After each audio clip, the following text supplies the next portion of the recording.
No auge das festas juninas de 2015, a professora Renata Pires, de 40 anos, viajou para a Imperatriz, no Maranhão. Ela ia ao encontro de um amor que conheceu pela internet, sonhando com um recomeço. O que ela não sabia era que estava entrando em um pesadelo cuidadosamente planejado. A casa, em um bairro tranquilo, parecia normal. Seu anfitrião a levou até o porão, alegando uma simples reforma. Mas os detalhes não faziam sentido. Paredes com isolamento acústico, um trilho metálico no teto e, o mais alarmante, um trinco instalado pelo lado de fora da porta. A música alta dos arraiais lá fora parecia um disfarce perfeito. Presa naquela situação, cada segundo era crucial. Uma decisão errada poderia ter um desfecho fatal. Até que um ato de coragem, baseado em pura intuição, mudou o rumo daquela noite para sempre. Esta é a investigação completa do que realmente aconteceu com Renata Pires e do plano macabro escondido por trás de uma simples reforma. Se você gosta desse tipo de conteúdo, diga-nos de onde está assistindo e inscreva-se no canal para acompanhar nossos vídeos diários. No ano de 2015, Renata Pires tinha 40 anos e uma vida estruturada. Era professora de ciências em sua cidade, uma profissional respeitada e mãe de 2 filhas. Seus planos para o futuro eram claros e objetivos. Ela pretendia iniciar um mestrado e, com a nova qualificação, lecionar no período noturno. Para Renata, esta era a próxima fase lógica de sua carreira e de sua vida pessoal. Em meio a essa rotina, ela buscava um novo começo em seus relacionamentos. Foi nesse contexto que iniciou uma comunicação online com um homem que se apresentava como Edson. A interação entre eles começou em 15 de junho de 2015. As trocas de mensagens se tornaram frequentes e intensas. Edson se mostrava atencioso e compartilhava planos que pareciam se alinhar com os de Renata. Ele construiu uma imagem de estabilidade e seriedade, o que gerou um sentimento de confiança. Para Renata, a conversa representava a possibilidade real de um relacionamento significativo. A comunicação digital evoluiu rapidamente. Em poucos dias, o que era uma troca de informações se tornou a base para um plano concreto de encontro. Edson descreveu sua vida em Imperatriz, no estado do Maranhão. Falou sobre seu trabalho e sobre uma casa que estava organizando. Ele apresentou a cidade como um lugar de novas oportunidades, um local onde poderiam construir um futuro juntos. A proposta de um encontro presencial foi feita de forma direta. Ele a convidou para viajar até Imperatriz. O convite não foi apresentado como uma simples visita, mas como o primeiro passo para uma vida a 2. Ele insistiu que a viagem seria fundamental para que pudessem validar a conexão que estabeleceram online. Renata avaliou a proposta. A promessa de um novo começo era atraente e parecia se encaixar em seus objetivos de vida. Após dias de conversa, ela tomou a decisão de aceitar o convite. A viagem foi marcada para o final do mês, coincidindo com o período das festas juninas na região. Ela organizou sua ausência do trabalho e os cuidados com as filhas. A viagem foi planejada como um evento definidor. Ela acreditava que o encontro com Edson em Imperatriz seria o início de um novo capítulo, tanto em sua vida afetiva quanto pessoal. A promessa de um futuro compartilhado foi o principal fator para sua decisão de viajar. Em 27 de junho de 2015, às 18 horas, Renata Pires chegou a Imperatriz, no Maranhão. A cidade estava no auge das celebrações juninas. O período era marcado por festas de arraial, e o som característico de sanfonas e fogos de artifício era frequente em vários bairros. Essa sonoridade era uma parte constante do ambiente da cidade durante as noites de junho. Renata seguiu para o endereço combinado. Era uma casa antiga, localizada no bairro Nova Imperatriz. A propriedade ficava em uma área próxima à beira-rio, uma região conhecida da cidade. Ao chegar ao local, o contraste entre o ambiente festivo geral de Imperatriz e a atmosfera imediata da residência era perceptível. A rua específica onde a casa se encontrava era mais calma, e os ruídos das festas eram ouvidos apenas à distância. A chegada marcou o início do encontro presencial, que para Renata representava a concretização de uma promessa feita online. Edson recebeu Renata na entrada da casa. A conversa inicial foi breve, focada em formalidades e impressões sobre a viagem. Ele a conduziu para o interior da residência, onde continuaram o diálogo. Em um determinado momento, ele interrompeu a conversa com um propósito específico. Edson afirmou que precisava buscar alguns itens no porão. A justificativa apresentada foi que guardava ali seus equipamentos de pesca. Para contextualizar o acesso ao cômodo, ele adicionou uma informação complementar. Edson explicou que o porão estava passando por uma pequena reforma. Segundo ele, o local poderia parecer desorganizado por causa das obras em andamento. A menção à reforma e aos equipamentos de pesca foi feita de maneira casual, inserida na conversa como um detalhe rotineiro e sem importância. A situação foi tratada com uma normalidade calculada, com o objetivo de apresentar a descida ao porão como uma ação trivial e necessária. A desculpa da reforma serviu como um pretexto para justificar qualquer aspecto incomum que pudesse ser encontrado no local. Sob o pretexto de buscar os equipamentos, Edson levou Renata até a entrada do porão.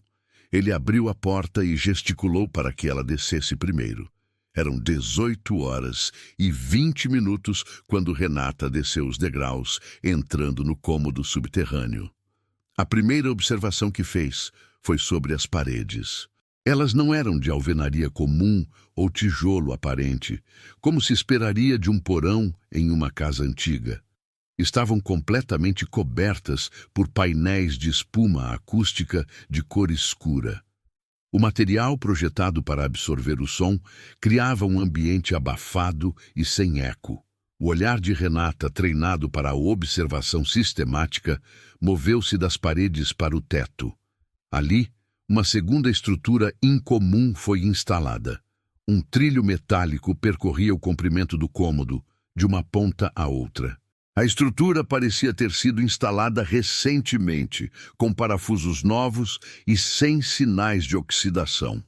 Não havia qualquer objeto pendurado no trilho, o que tornava sua função ainda menos clara dentro do contexto de uma reforma comum. A explicação de Edson sobre uma obra para guardar itens de pesca não correspondia aos fatos observados. Espuma acústica é um material utilizado para isolamento sonoro. Trilhos metálicos suspensos são projetados para suportar e movimentar peso.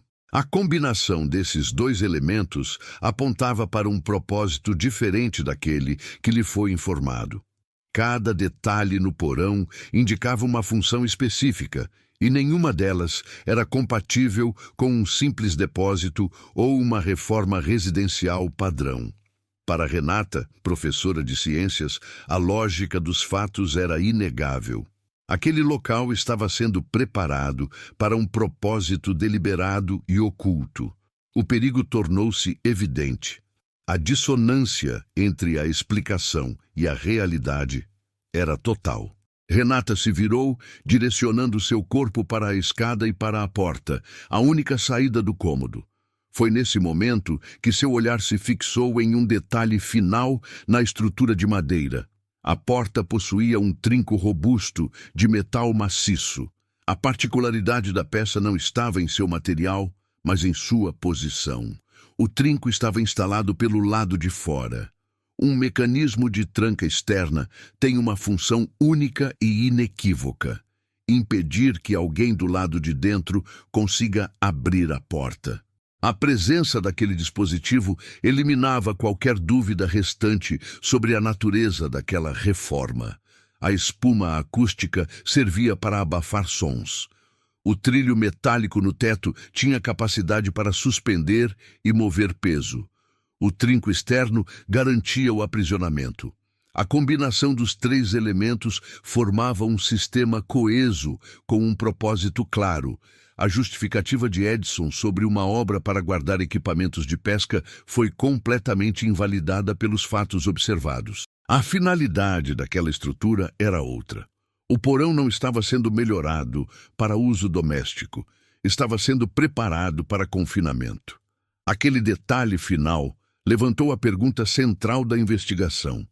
Que tipo de obra precisa de um trinco pelo lado de fora? Diante do trinco externo, a percepção do perigo foi imediata. Renata compreendeu a função daquela estrutura. A prioridade passou a ser o controle. Qualquer reação de pânico poderia precipitar uma ação por parte de Edson. Ela manteve sua expressão facial neutra e controlou a respiração. Era fundamental que ele não percebesse a mudança em seu estado de alerta. Ela precisava sair da casa. Uma confrontação direta era inviável e arriscada. A única alternativa era criar uma razão lógica para se afastar dele e, principalmente, para sair da residência. Sua mente trabalhou de forma rápida e objetiva. O carro era sua única conexão com o exterior, o ponto de acesso a seu celular e a única rota de fuga imediata. O objetivo se tornou claro: chegar ao veículo. Para isso, ela precisava de um pretexto socialmente aceitável. A solução foi elaborar uma desculpa que se encaixasse no contexto do encontro. Um presente, uma lembrança, seria uma justificativa natural e não levantaria suspeitas. Renata subiu os degraus do porão, saindo do cômodo. Ela se virou para Edson e manteve uma expressão calma. Sua voz foi controlada e soou casual quando ela se dirigiu a ele. Ela disse que havia trazido uma pequena lembrança para ele, um gesto para marcar o primeiro encontro. Explicou que o objeto estava em sua bagagem, dentro do carro. A justificativa foi apresentada como um detalhe esquecido em meio à conversa e à chegada. Ela se desculpou pelo lapso de memória e perguntou se poderia ir rapidamente buscar o presente. A desculpa era plausível e coerente com a situação. Edson não demonstrou desconfiança. Ele concordou com o pedido. Com a permissão dele, Renata caminhou em direção à porta da frente da casa. Cada passo foi deliberado e medido para não transparecer urgência. Seu comportamento era o de alguém que iria realizar uma tarefa simples e rotineira. O objetivo era alcançar o carro sem levantar qualquer alarme. O plano de fuga estava em execução. Eram 18h35. Renata Pires chegou ao seu veículo, estacionado em frente à residência. Seu primeiro ato foi pegar o telefone celular. Ela não perdeu tempo. Imediatamente, acionou o contato de Tânia, sua amiga de confiança, a única pessoa que sabia de sua viagem à Imperatriz. A comunicação foi rápida e direta. Renata informou a Tânia sobre a situação de perigo iminente. Com a voz controlada, mas firme, ela descreveu o que havia encontrado no porão da casa. Mencionou as paredes cobertas com espuma acústica e o trilho metálico instalado no teto. O detalhe mais importante e alarmante de seu relato foi o trinco robusto, posicionado pelo lado de fora da porta. Ela forneceu o endereço exato da casa no bairro Nova Imperatriz e o nome que Edson usava. O pedido foi explícito e sem margem para interpretação. Tânia deveria acionar a polícia imediatamente. Não havia tempo para perguntas ou hesitação. A chamada para Tânia não foi um ato de desabafo emocional. Foi uma ação estratégica, a única disponível para ela naquele momento. Tânia era o único elo de Renata com o mundo exterior, sua única chance de uma intervenção externa. A ligação foi encerrada de forma abrupta. A responsabilidade agora estava com Tânia, a quilômetros de distância. O chamado de Tânia para o serviço de emergência da polícia foi registrado como uma ocorrência de alta prioridade. A denúncia continha elementos específicos: suspeita de preparação para cárcere privado, a descrição de um porão modificado e o endereço exato da residência no bairro Nova Imperatriz. A informação foi imediatamente repassada para a viatura mais próxima da área. O sargento Aragão, comandante da equipe de patrulha daquele setor, recebeu a comunicação e confirmou o deslocamento. Em poucos minutos, a viatura chegou à rua indicada. O ambiente era calmo, com a sonoridade distante das festas juninas, servindo como ruído de fundo. Os policiais identificaram o veículo de Renata Pires estacionado em frente à casa descrita na denúncia. A própria Renata estava próxima ao carro, aguardando a chegada da equipe. O sargento Aragão desembarcou e se dirigiu a ela para a confirmação inicial dos fatos. Renata repetiu seu relato de forma objetiva. Descreveu a espuma acústica, o trilho metálico e, crucialmente, o trinco externo na porta do porão. Seu testemunho foi firme e detalhado. A consistência de sua narrativa forneceu ao sargento Aragão os elementos necessários para justificar uma abordagem direta à residência. A segurança da vítima foi garantida e a equipe recebeu instruções para se posicionar de forma tática antes de se aproximar da porta principal. Com base no depoimento formal de Renata, a equipe se dirigiu à entrada da casa. O sargento Aragão bateu a porta. Após um breve momento, um homem abriu. Ele correspondia à descrição fornecida. Sua expressão inicial de curiosidade mudou visivelmente ao se deparar com os policiais uniformizados. O sargento Aragão o informou sobre a denúncia recebida e o motivo da presença policial no local. O homem, que se identificava como Edson, negou as acusações. Ele afirmou que se tratava de um mal-entendido e que a mulher havia interpretado a situação de forma equivocada. Sua postura era a de quem foi injustamente acusado. Contudo, o testemunho da vítima era a base da ação policial naquele momento. Diante da gravidade dos fatos relatados e do risco iminente que a estrutura do porão representava, o sargento Aragão não hesitou. Ele deu voz de prisão a Edson. A acusação inicial foi de tentativa de cárcere privado. O suspeito foi algemado sem oferecer resistência física, embora continuasse a protestar verbalmente contra a ação. A prisão foi executada com base nos procedimentos padrão, visando neutralizar qualquer ameaça e garantir a integridade da investigação que se seguiria. Com Edson sob custódia, a equipe policial garantiu o perímetro da residência. A casa foi formalmente isolada, tornando-se uma cena de crime. Ninguém mais poderia entrar ou sair até a chegada da equipe de perícia técnica, que seria responsável por coletar as evidências físicas que comprovariam a finalidade daquela reforma. A ameaça imediata havia sido contida. Na manhã seguinte, em 28 de junho, a investigação entrou em uma nova fase.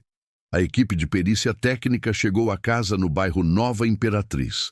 O local havia sido isolado durante a noite para preservar a integridade das evidências. A perita Lígia foi designada para liderar a análise da cena do crime.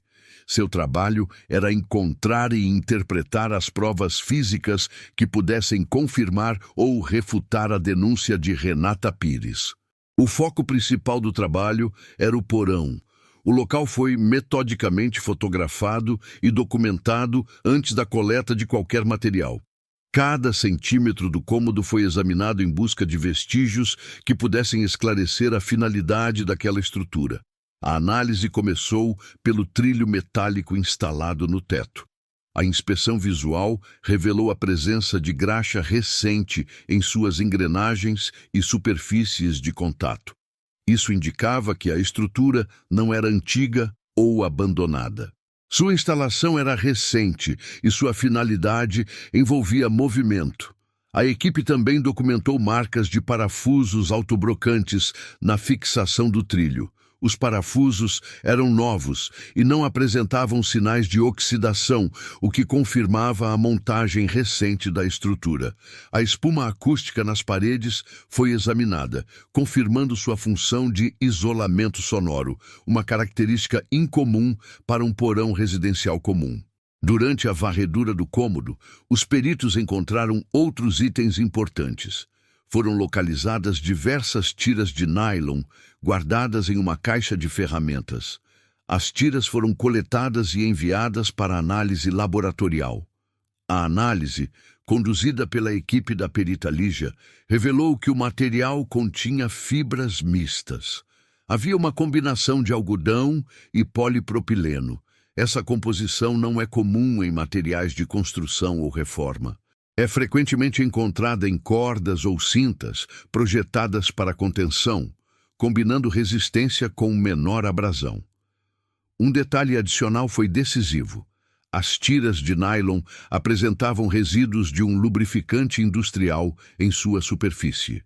A presença do lubrificante indicava que as tiras foram preparadas para deslizar com um mínimo de atrito, possivelmente em contato com pele ou tecido. O tipo de lubrificante era compatível com a graxa encontrada no trilho metálico, sugerindo uma conexão funcional entre os dois elementos. A perícia uniu as evidências. A graxa recente no trilho, os parafusos novos, as tiras de nylon com fibras mistas e o resíduo de lubrificante formavam um conjunto de provas coeso. Os materiais não eram compatíveis com uma reforma residencial. Eram compatíveis com a montagem de um sistema de contenção e aprisionamento. A ciência forense começava a confirmar o que o instinto de Renata já havia percebido. O porão não era uma obra, era uma armadilha. A perícia analisava as provas físicas. Em paralelo, os investigadores iniciaram o trabalho de campo. O objetivo era entrevistar os vizinhos para levantar informações sobre a rotina da casa e do suspeito. A investigação levou os policiais a seu Valdeci.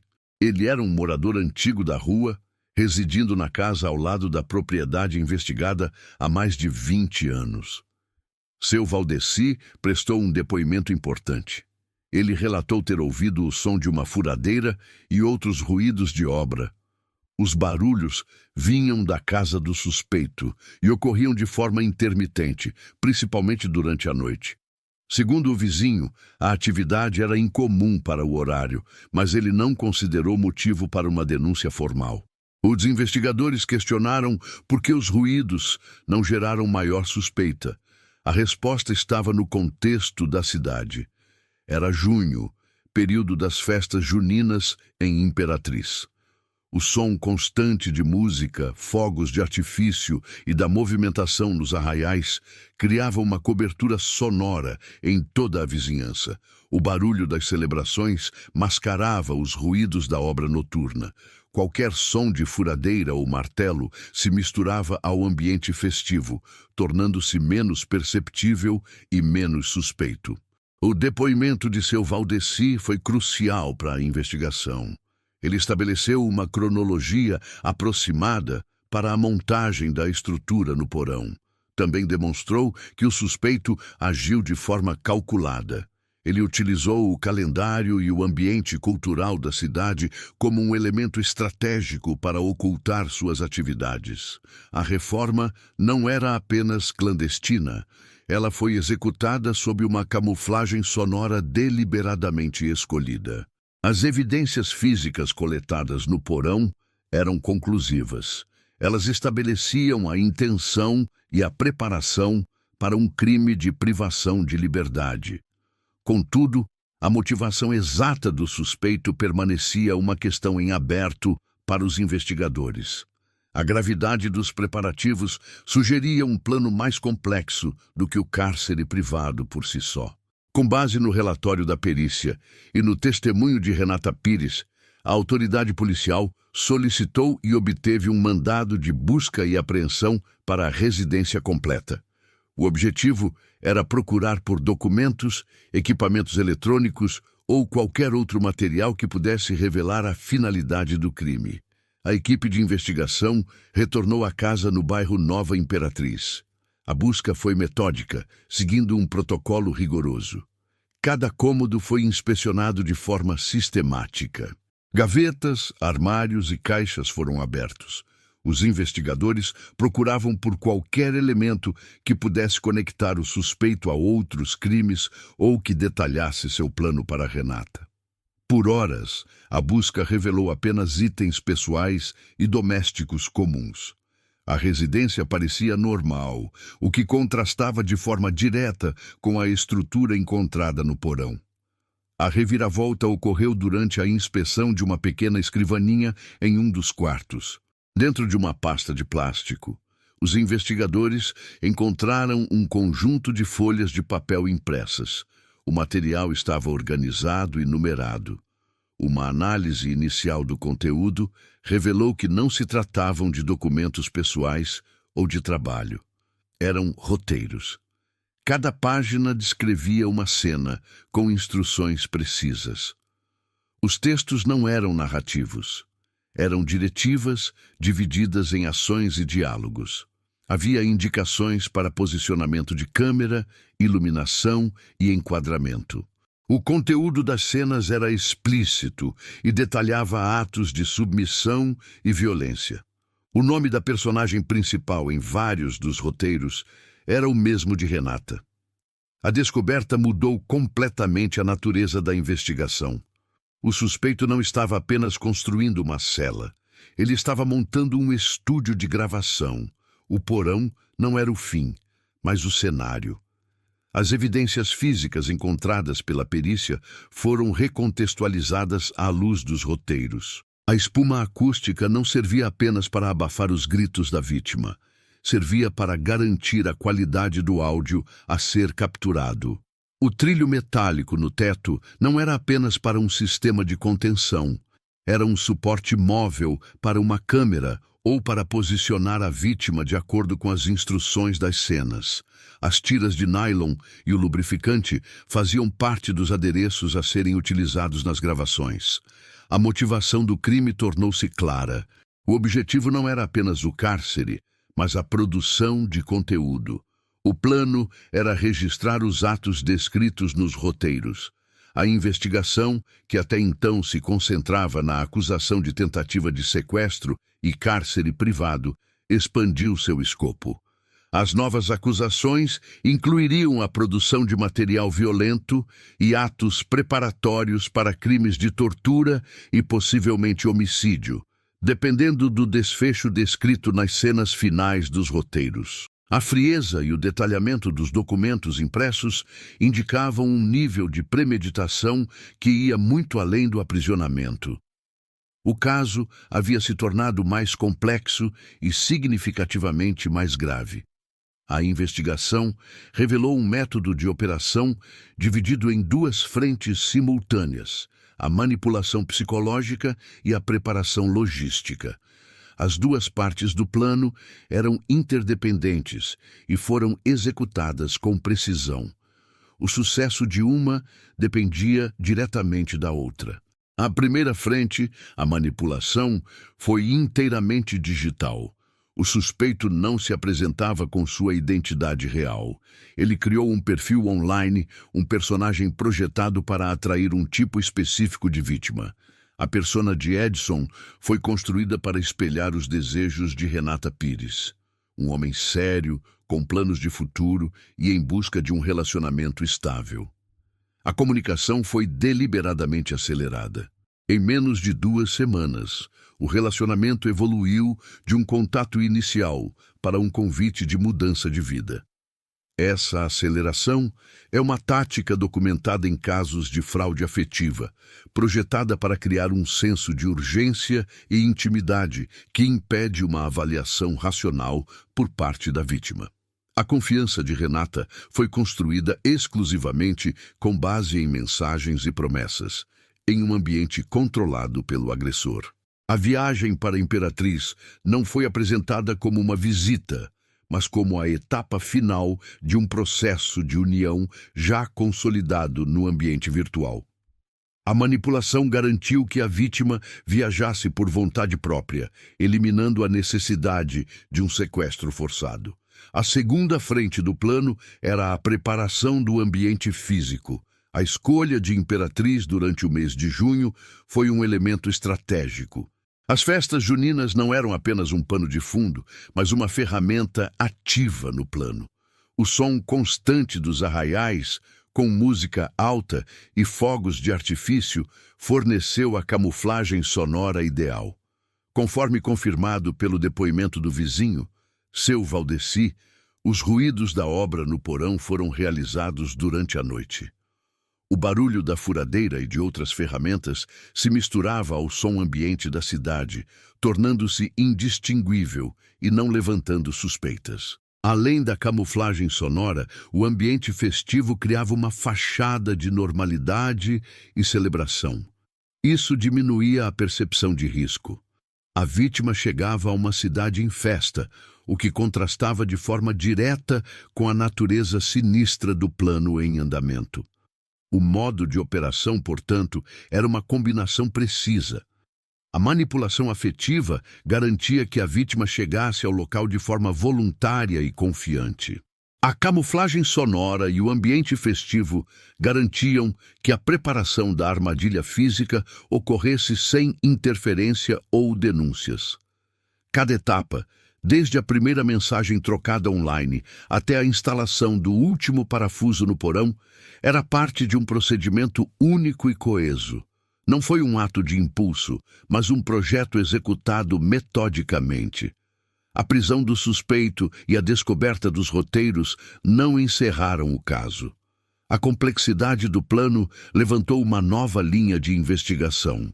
A polícia precisava determinar se a casa em Nova Imperatriz era um evento isolado. A questão central era se o suspeito havia preparado outros locais ou se agia como parte de uma rede maior.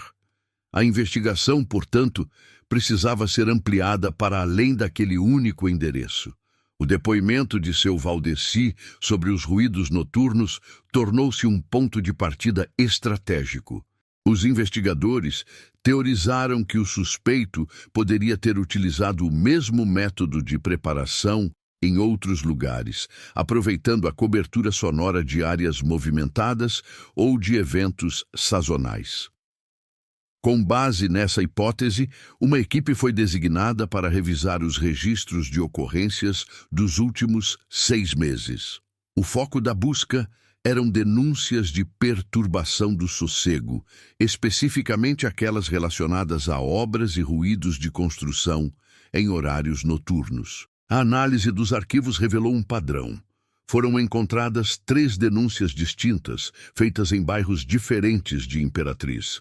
Todas descreviam a mesma situação: barulho de furadeiras e outras ferramentas elétricas vindo de casas antigas, sempre durante a noite. Em todos os casos, as denúncias foram registradas como infrações menores e arquivadas sem uma investigação aprofundada. Na época, foram tratadas como simples disputas entre vizinhos. Os endereços dessas denúncias foram mapeados e se tornaram novos pontos de interesse para a investigação. Detetives foram enviados para cada uma das propriedades. 2 das casas estavam desocupadas no momento da visita. O histórico de locação mostrou que haviam sido alugadas por curtos períodos. Os contratos foram feitos com documentos de identificação que, após verificação, se provaram falsos. A descrição física fornecida pelos proprietários de um dos imóveis era compatível com a do suspeito preso pelo caso de Renata. A terceira propriedade ainda estava alugada. Ao ser abordado, o inquilino não correspondeu à descrição do suspeito. Contudo, uma inspeção autorizada no porão da casa revelou evidências preocupantes. Havia material de construção armazenado, incluindo pacotes fechados de espuma acústica e vigas de metal ainda não instaladas. O inquilino alegou que o material pertencia a um amigo que estava o ajudando com uma reforma para montar um estúdio de música. O nome desse amigo era o mesmo nome falso usado pelo suspeito nos contratos de aluguel das outras propriedades. As evidências sugeriam que o plano contra Renata Pires não era um ato único. Era parte de uma operação maior, possivelmente recorrente. O suspeito preparava múltiplos locais, o que aumentava suas chances de sucesso e dificultava sua localização. Cada casa era um potencial cativeiro, preparado metodicamente sob o disfarce de uma reforma comum. A prisão de um indivíduo levou à descoberta de uma rede de locais e, possivelmente, de cúmplices. A sobrevivência de Renata não apenas salvou sua própria vida. Ela expôs uma ameaça que se estendia por toda a cidade, oculta sob o disfarce de obras noturnas e o barulho de festas populares. O caso deixou de ser sobre um único predador e passou a ser sobre uma infraestrutura criminal. O caso de Renata Pires não terminou com a prisão do suspeito. A investigação e a exposição pública dos fatos geraram repercussões que se estenderam para além da esfera criminal. As autoridades do estado do Maranhão identificaram duas vulnerabilidades críticas expostas pelo crime: a segurança de imóveis alugados para a temporada e a falta de conscientização sobre os perigos de encontros mediados pela internet. A resposta a essas falhas resultou em um legado de mudanças institucionais e sociais. A primeira consequência foi uma ação direta do governo estadual. A investigação revelou como uma casa residencial, alugada sob pretexto comum, foi transformada em uma estrutura para a prática de crimes graves. A reforma no porão, com a instalação de isolamento acústico, trilhos metálicos e trancas externas, demonstrou uma falha na fiscalização de propriedades de aluguel. Criminosos poderiam modificar imóveis para servirem como cativeiros sem que proprietários ou autoridades tivessem conhecimento. Para fechar essa brecha de segurança, foi criado o Programa de Vistoria Estrutural em Casas de Temporada. A iniciativa, coordenada pela Secretaria de Segurança Pública em parceria com órgãos de turismo e fiscalização urbana, estabeleceu um novo protocolo. Proprietários de imóveis destinados à locação por curtos períodos foram obrigados a registrar suas propriedades e a submetê-las a inspeções periódicas. O objetivo era verificar as condições estruturais e de segurança, com foco especial em modificações não autorizadas que pudessem facilitar atividades ilícitas. A medida visava impedir que outras residências fossem convertidas em armadilhas, como a encontrada em Imperatriz. A segunda consequência do caso teve um foco social e educativo. A história de Renata Pires, uma professora, teve grande ressonância no ambiente escolar. Sua experiência tornou-se um exemplo concreto dos riscos associados à manipulação afetiva online. A Secretaria de Educação do Estado, em colaboração com a Polícia Civil, desenvolveu uma campanha de conscientização direcionada a estudantes do ensino médio e fundamental. A iniciativa foi projetada para informar jovens sobre os perigos de relacionamentos virtuais que evoluem para encontros presenciais sem as devidas precauções. A campanha consistia em palestras, distribuição de material informativo e workshops em escolas públicas. Os temas abordados eram práticos e diretos. Incluíam a identificação de sinais de alerta em conversas online, técnicas de verificação de identidade, a importância de informar familiares e amigos sobre qualquer encontro e a recomendação de escolher sempre locais públicos e movimentados para os primeiros contatos. O caso de Renata era frequentemente utilizado como estudo de caso, não para gerar medo, mas para ilustrar a importância de confiar nos próprios instintos e de observar os fatos de forma crítica, assim como ela fez ao analisar a estrutura do porão. A sobrevivência de Renata não foi atribuída à sorte, mas à sua capacidade de observação e raciocínio lógico.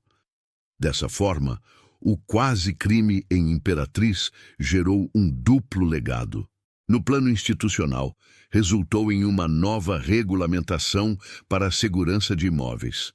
No plano social, impulsionou um programa educativo para proteger cidadãos, especialmente os mais jovens, de predadores digitais. As ações de Renata Pires naquela noite de junho não apenas salvaram sua própria vida. Elas foram o catalisador para a criação de mecanismos de prevenção que, desde então, visam proteger outras pessoas de destinos semelhantes. A reforma, que não era uma reforma, resultou em reformas reais, tanto na lei quanto na educação. O caso de Imperatriz é um registro sobre a importância de confiar nos instintos. É também um exemplo da eficácia da observação lógica. Renata Pires não reagiu com pânico, ela reagiu com análise. Cada elemento dissonante no porão foi processado por sua mente treinada em ciências: a espuma acústica, o trilho metálico, o trinco externo. A soma desses fatos apontava para uma única conclusão, e ela agiu com base nessa conclusão. Sua capacidade de manter a calma e elaborar um plano de fuga foi o fator determinante para sua sobrevivência. A história serve como um alerta sobre a dissonância entre a fachada e a realidade. A cidade estava em festa, mas dentro daquela casa, um cenário de crime era meticulosamente construído. O agressor usou a alegria coletiva das festas juninas como uma ferramenta para ocultar suas intenções. A reforma, que não era uma reforma, é o ponto central do caso. A pergunta que Renata se fez naquele porão permanece como o resumo da investigação. Que tipo de obra precisa de um trinco pelo lado de fora? A resposta nunca foi sobre engenharia, mas sobre intenção criminal. A coragem de uma mulher em confiar nos fatos que via e não nas promessas que ouvia desmantelou uma operação e resultou em mudanças concretas na segurança pública. Se você acompanhou a história de Renata até aqui, diga-nos de onde está assistindo. Inscreva-se no canal Crimes Não Contados para mais investigações como esta.